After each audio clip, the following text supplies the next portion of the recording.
Remote Evil. Book 1. Chapter 10. A Surprise for Cherry. This audiovisual book was created by Joseph Russell Tim Pugison. About 4 months passed by quietly in their lives. Cherry is now going on a vacation for about a week in Asia. She was tired of all the modeling and Zumba gym training work she was doing and wanted a break from her routine. She was going on a vacation accompanied by some of her model friends. She has been planning this vacation for months. She was so happy with the way her career was going that she regularly posted about it on her social media accounts. Her agent and bosses even encouraged her to maintain an active social media presence because they claimed to her that this will further make her famous, which will be good for her modeling career. Even she acknowledges that her agent and bosses are correct about this.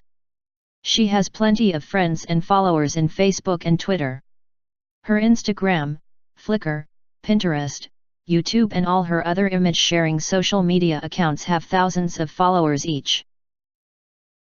She has become used to the idea that she has to publicly share some of her personal life in exchange for publicity.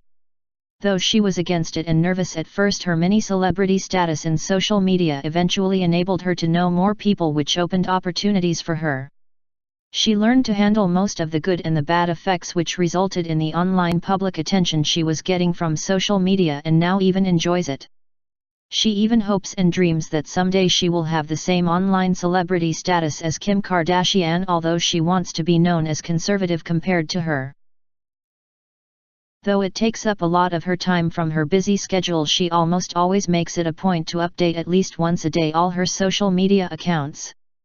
She has even posted pictures of her electronic airplane tickets for her upcoming vacation online. It's not the first time she has done this. In her attempt to keep her social media followers interested in her and to have more followers, she has even used some of her personal documents like tickets, bills, receipts, awards, citations, medical records, and all other documents that detail her daily life. Her daily schedule is very public online in case potential clients for her modeling and Zumba dance training services wants to contact her. Her latest social media project is to document her upcoming vacation in the beaches of Vietnam and the preparations she is doing before she goes for her vacation. She has already posted several information online which is related to her current social media vacation project. Now she is preparing for her last social media vacation post. She posted yesterday on her social media accounts that she is all ready to go on her vacation, but that today she will be spending the entire day alone in her house, just resting and taking it easy. She announced on her social media accounts to her followers that she will update her social media accounts as soon as she reaches her vacation destination, which is Vietnam, but that right now she needs to rest. This she did. She woke up later than usual to her usual early morning wake-up schedule and had a late, lazy, and long breakfast. After eating her late breakfast, she turned on her television and watched a morning family-oriented movie about the school adventures of a group of young school children. While watching the movie, she double-checked her luggage and started going through her list of to-do things on her laptop. She did these in a relaxed way without hurrying. She was enjoying the first day of her vacation, which is taking it easy and resting. She was already into her tasks for more than an hour when the doorbell rang. It was a haggard-looking delivery man. He is Asian by facial appearance.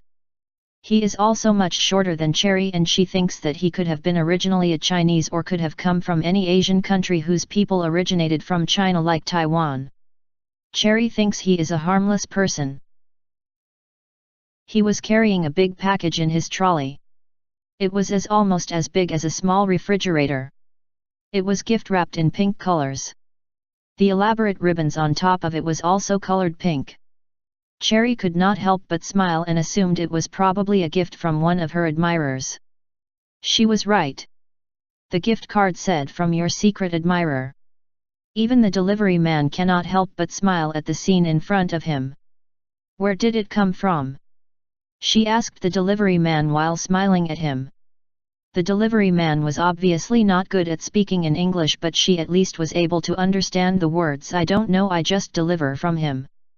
Although surprised that she received such an unexpected beautiful big gift, she felt no danger coming from the gift or from the delivery man.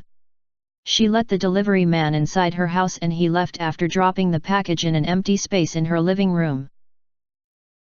Cherry could not wait to see what was in the beautiful big gift box, and as soon as the delivery man left, she carefully unwrapped her gift.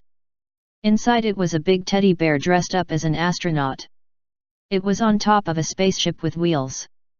Cherry is used to getting unusual gifts from some of her eccentric admirers, but this gift was not the type of gift that Cherry usually wants and gets.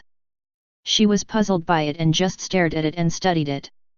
Then after a while it started to sway from side to side. It looks like it is dancing. Cherry was scared rather than delighted by the gift. She started to back out.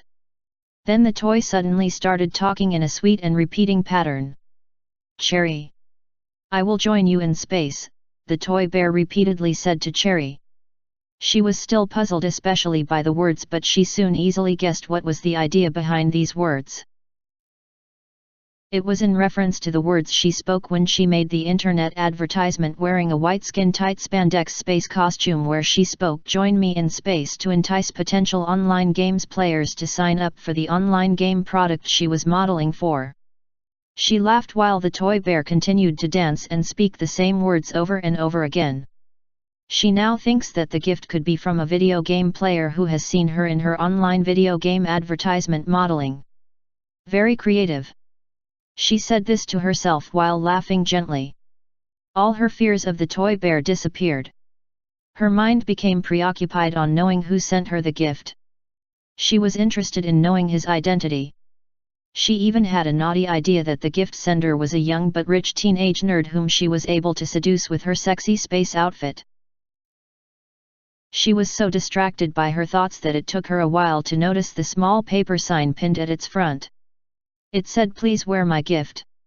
It is inside the small red heart box which represents my heart that is in love with you." She blushed when she read this. Very romantic, she said to herself. She then noticed the small red heart-shaped box at the bottom of the paper sign. She opened it and was delighted even more. It was some sort of electronic device with straps. It looked like a big fitness tracker to her. She was right. There was a small cute piece of paper which serves as a manual for the fitness tracker. It had an explanation of what the fitness tracker was all about. There were also clear instructions on how to put it on. The manual stated that it can be worn in the arms or in the legs. It was colored pink and it was beautiful, but most of all it was cleverly designed to appeal to women. She liked it so much that she wore it in her arms and turned it on immediately. It started displaying words and numbers in its digital screen, but she still cannot understand what they mean. She was at the moment primarily interested to know if it looked good on her. She then looked in the mirror to see how it looked on her. She thinks it's beautiful and fits her, but it is way too big for her arms. It was also becoming a bit heavy now that it is strapped in her arm. She tried to remove it, but the straps won't budge. As if the fitness tracker in her arm has locked shut. End of chapter.